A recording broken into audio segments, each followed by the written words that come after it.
Welcome to Newsmax TV. I'm Kathleen Walter. President Obama has outlined his budget plan, and it includes some record-breaking numbers. Joining us from Washington is the ranking Republican on the Senate Finance Committee, Senator Charles Grassley of Iowa. Senator Grassley is also conducting an oversight into how your tax dollars were spent on stimulus. Where did all the money go? Senator Grassley, it's nice to see you again. Thanks so much for joining us. I'm always glad to be with you. Thank you. President Obama has introduced his $3.8 trillion budget proposal for fiscal 2011. His administration is predicting a record $1.6 trillion deficit for the fiscal year ending in late September. What is your response to just how high these numbers are? Well, you know, Washington is an island surrounded by reality, and I think that this budget, as a document coming from Washington, D.C., is a perfect example of not being in the real world. The real world is that the taxpayers out there throughout grassroots of America that are paying their taxes, that supports government, they have not seen big increases like the federal budget has seen big increases. And this freeze that you've been reading about is a small step in the right direction, but it's kind of an anomaly in the sense that it doesn't really mean anything.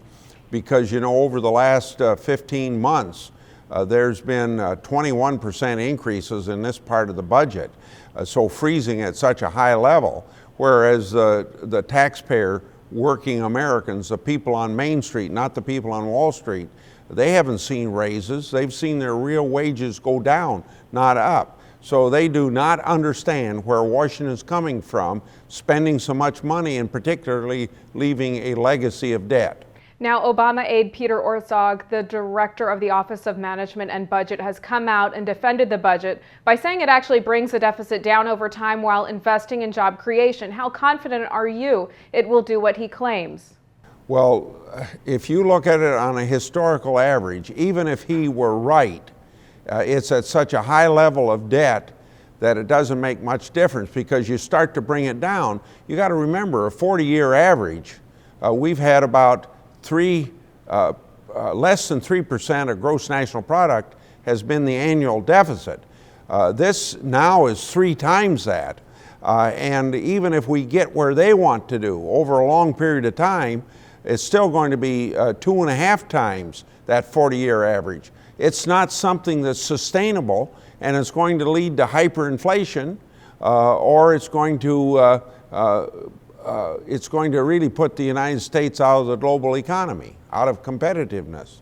Senator, as part of the budget, the 2001-2003 Bush tax cuts for people making over $250,000 will expire. We also know that many folks making these kinds of salaries are job creators. Can we expect Republicans to push for these cuts to be included in the budget? Listen, if President Obama, and I told him this back in December, if he really wanted to help this economy, you take a lot of the uncertainty out of it. And one of those uncertain things is he ran on a platform to increase taxes. Well, last year before he was sworn in, he decided that was bad for the economy. We're still in a recession. We still have 10% unemployment.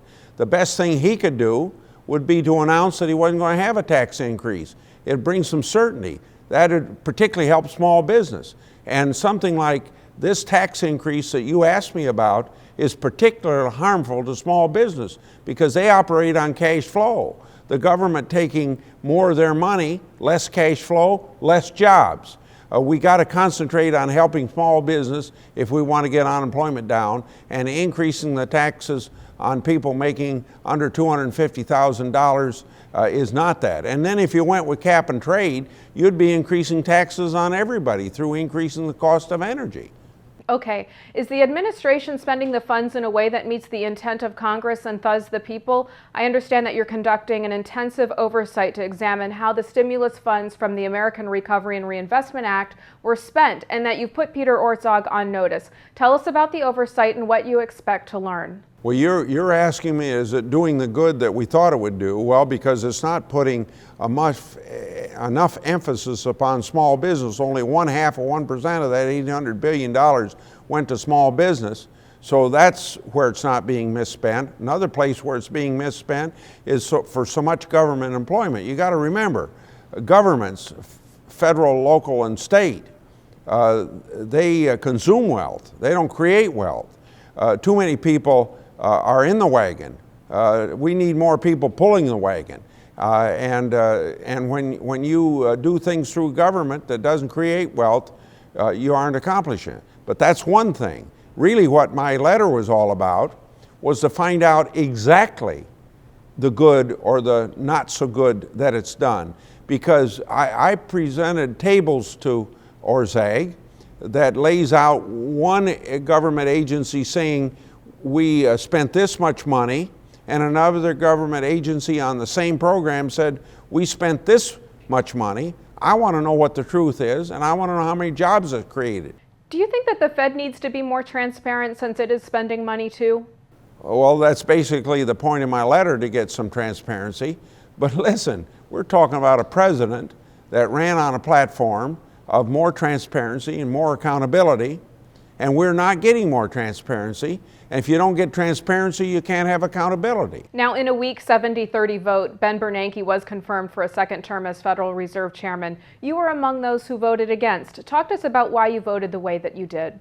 Because he's not showing us what he's going to do to fight the hyperinflation that's coming down the road, because he printed so much money, and I want to know how he's going to sop that money back up. If he does it and does it soon enough, we won't have inflation.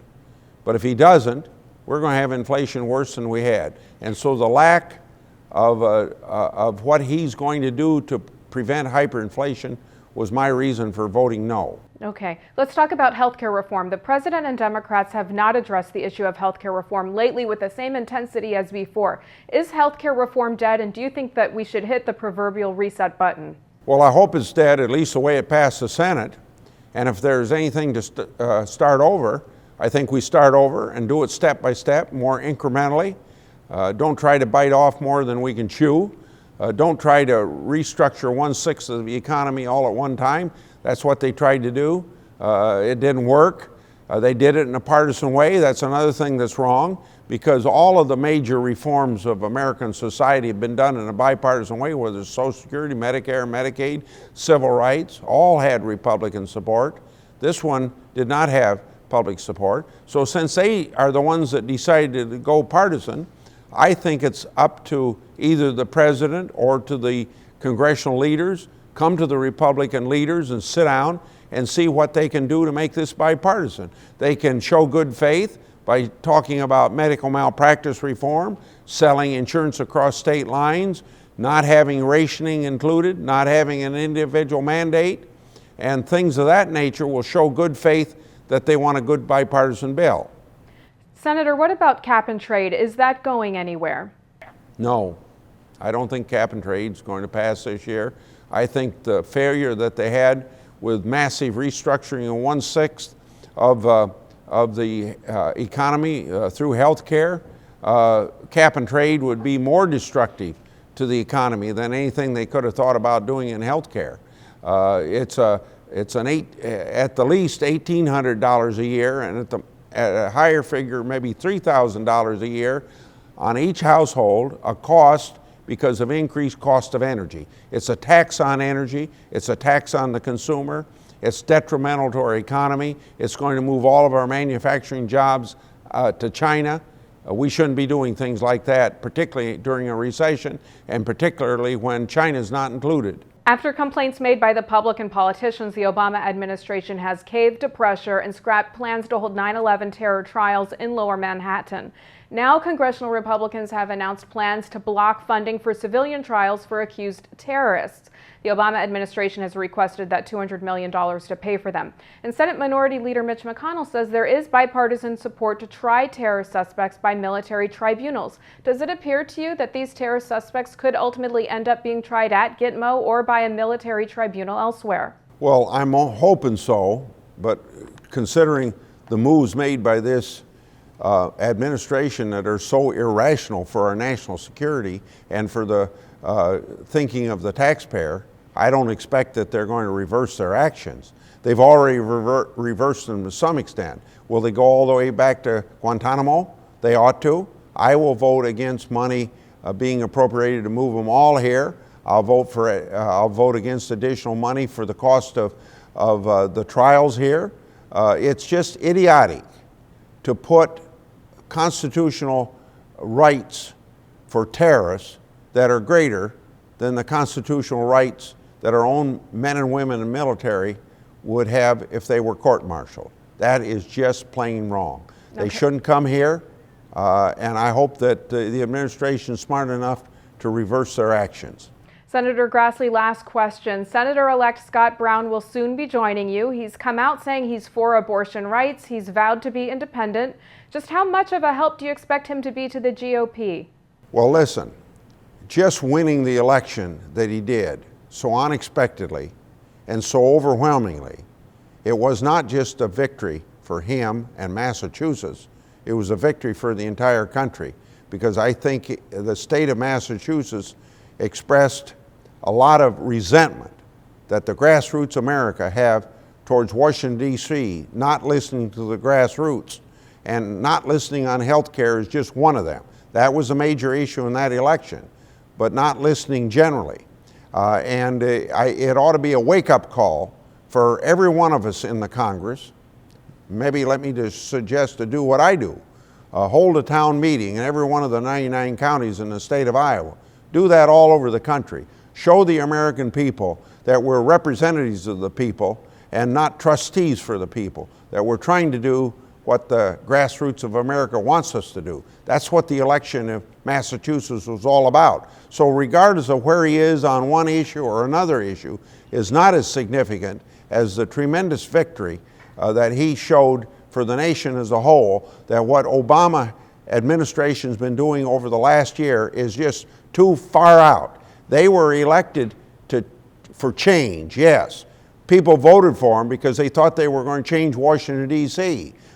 They haven't changed Washington, D.C. at all. What they're trying to do is change America by Europeanizing our economy. All right, Senator Charles Grassley, thanks so much for joining us. It's a pleasure to see you as always. Thank you very much. And thank you for watching Newsmax TV.